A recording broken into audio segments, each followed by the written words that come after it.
Getting close. 9:30 Pacific time. They're about, we're looking at 12:10 a.m. Pacific time for something, some turning point that causes the beginning of release language in your data. And this is building language lasting for a few weeks. At one point we had some pretty straight up stuff that lasted for 72 days, and that was pretty exceptional. That was when we first got into the credit crisis, the first 72 days of the crisis after the Fed made a move on September 18th. We thought it would start on the 19th, but it started on the 18th. Lasted 72 days up. And that was the longest we'd ever had sustained anything before. Right. Usually it's, a few days up, few days down, that kind of thing.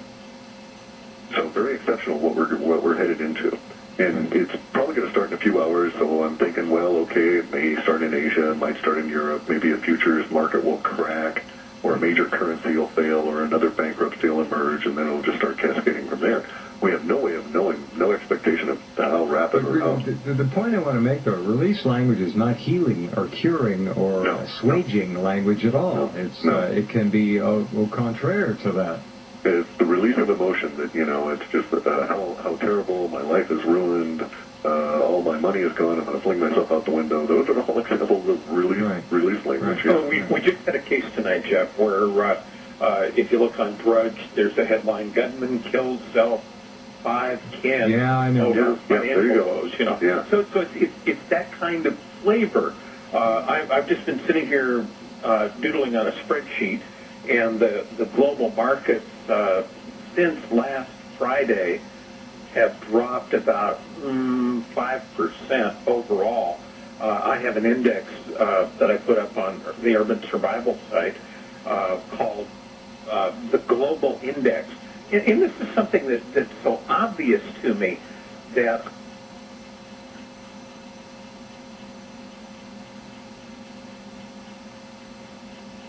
I'm shocked that the mainstream media does not have an equivalent. All I did was I equally weighted the British market, the U.S., the Japanese, Hong Kong, France, Germany, and Australia, and made one number out of it. So I could see, whether global optimism is going up or going down. And right now it's down a little over 5% in just one trading day. Right. And it was down 5% last week. So globally, things are on the skid, but it's not yet translating until we get through this adjustment period where we flip over into release language. And I would say probably it may be as late as Thursday before it'll be obvious to the masses that we flipped, unless it's a singular event that happens tomorrow. And even then, a singular event that would cascade for 6 months seems unlikely. So if it is a singular event, it could be a smaller one that really kicks us off, and then we start rolling. Yeah. I don't want to belabor the point, but I do get emails from people saying, "Oh, the release language means it's over." And no. Yeah, it means your gut clenching and fear is over, but now it's because it's manifest. That's right. Whatever you were afraid of is here, and you've got to deal with it. Here's the very latest from Reuters, Hong Kong panic about how the U.S. and European governments have not yet found a solution to the plague sweeping through the global financial system. Hit the Asian stocks again on Tuesday and lifted gold prices. The South Korean won dropped 5.7% to the lowest in more than 7 years against the U.S. dollar as investors focused on the country's relatively high levels of debt, despite assurances from the government that Asia's fourth largest economy was not facing a currency crisis. There's an important dynamic about gold here, which is really fascinating to me, because I do trading once in a while for my own account, and that is that the price of gold would have gone up dramatically, except that a lot of the hedge funds are finding that they have to unwind profitable gold positions to cover losses in other areas. So they're selling off a lot of gold, and that's bringing the price down? Yeah. or keep containing it. And at the same time, the real powers that be seem to be acquiring gold. The European sales of gold have been extremely light. So someplace there are big players that are loading up. Well, you saw what the Fed owns in the underground vault in New York. Oh, yeah. Gigantic store of gold. Yeah. Huge. Well, yeah.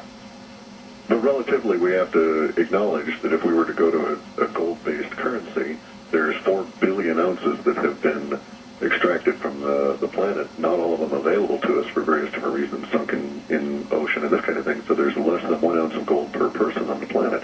I love going back to people like Buckminster Fuller, who did resource analysis and played with all of these kind of numbers, because it makes a lot of sense. At less than 1 ounce, well, we're all going to have to share.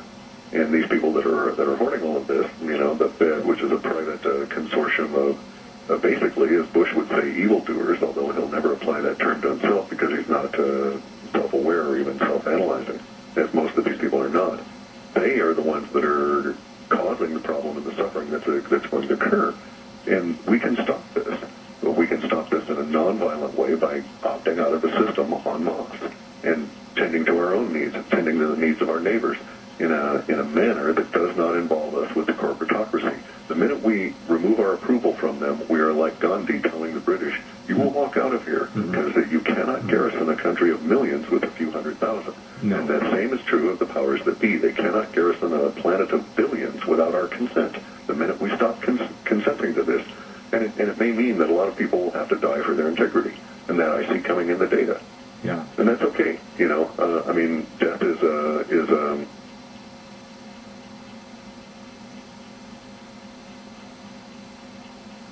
exit that we all go through, and you got to get your karma straight. And if it's your time and you decide that that's your integrity, then in my case it'd be like, well, it's worth it. Really kowtow to these toads.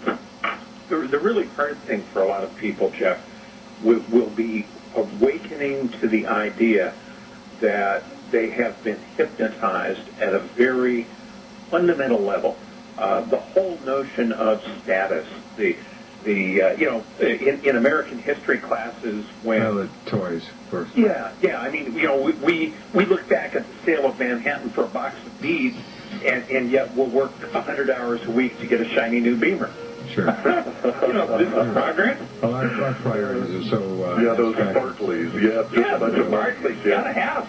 That's why you need pie. That's why you need pie. We're going to talk about pie in a minute. The road to freedom begins, ladies and gentlemen, when you turn the television off, believe me. I'm not being facetious. You've got to break that horrible tool of oppression, subjugation, programming, and mind control. You've got to start thinking on your own. That's the key. The greatest mesmerizer in history. Back in a minute to talk a little pie with our friends as we continue.